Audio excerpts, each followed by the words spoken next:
So Waheguru Ji Ka Khalsa, Waheguru Ji Ki Fateh. It's an interesting one because I'm going to talk about periods and menstruation. And I think the relationship that we've had with Sikh PA from the beginning has been one that has been very supportive.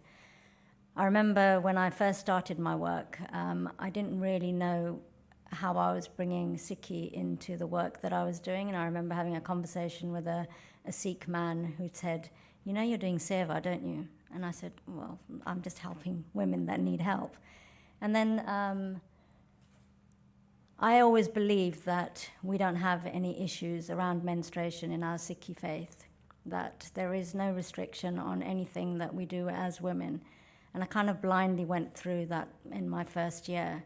And I think coming up to about 18 months, there was an article suddenly in Times of India which suggested that there were some gurdwara around the world where women weren't allowed to do seva while they were menstruating.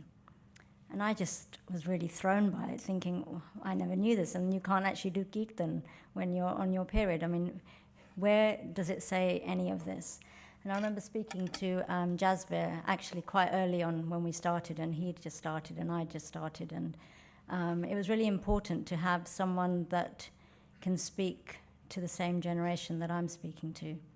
I have an interesting story where I went to India with my mother for the first time, and I had said to her, look, when I go to Punjab this time, I'm going to be doing my work. I'm not going to just go and sit in my mama's house or go for a cup of tea.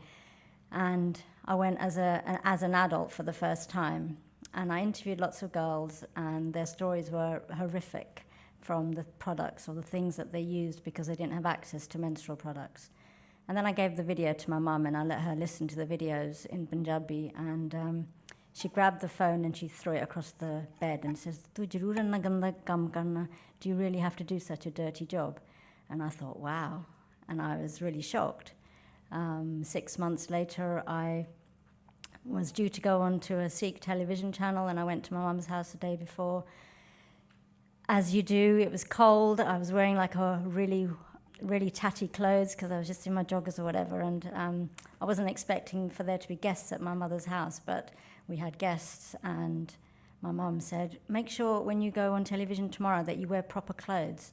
And I said, "Mum, you're worried about what I'm going to wear. I'm worried about how I'm going to speak to Uncle G, who had a big white beard, about menstruation." And then this really funny thing happened, because Uncle G the next day, he commended us on our work, said how important it was, mentioned the fact that we shouldn't have all of these rituals where perhaps we don't touch pickle or we don't go to the gurdwara, all of these cultural things that we've confused with our life.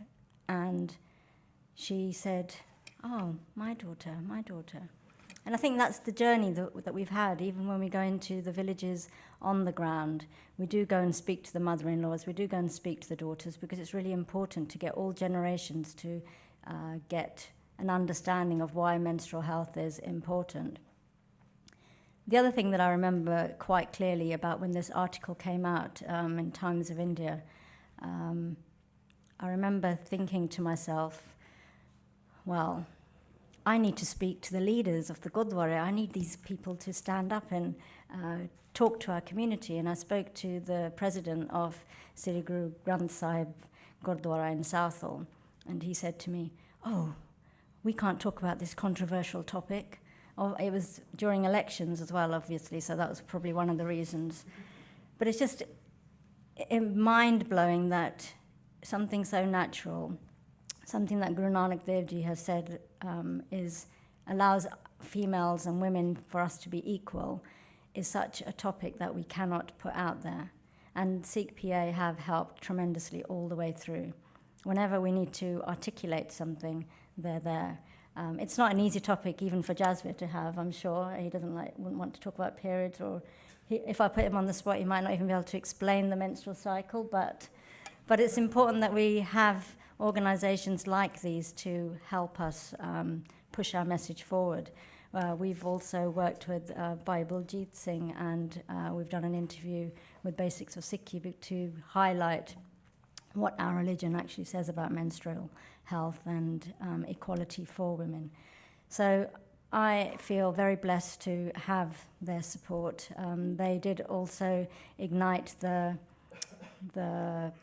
media publication of Sikh great women through society. We did an article, I think it was in December time, and then there was another one where we basically included every single Sikh woman that had made any difference to our communities and our lives. And it's really important to recognize that if we are living in an equal society, and if our religion dictates that we are equal, then we do put ourselves forward and we realize. And I think some of the other things, and these are things that I would never have talked about before, but because I do travel to India quite regularly, I sometimes feel that as a Sikh woman, if I was to support all of the topics that are going on around the world, am I going to make it safely out of India?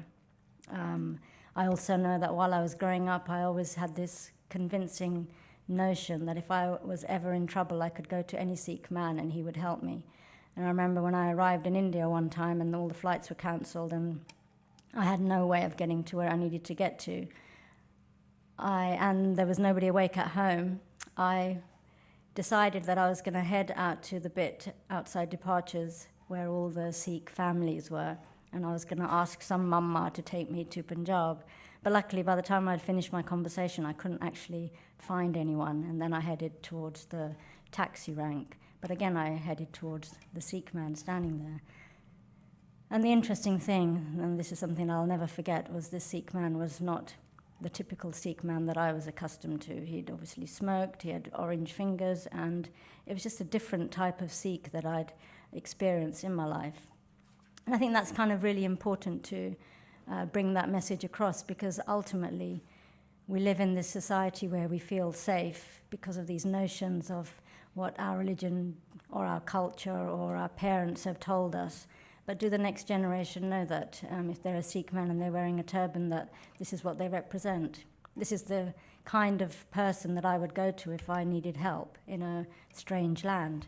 I think it's really important that we have these conversations, and it's with organisations like Sikh PA that can do that. So again, I'm not sure if there is anything else that I can add. Sorry, that's fine. But Waheguru Ji Ka Khalsa, Waheguru Ji Ki Fateh.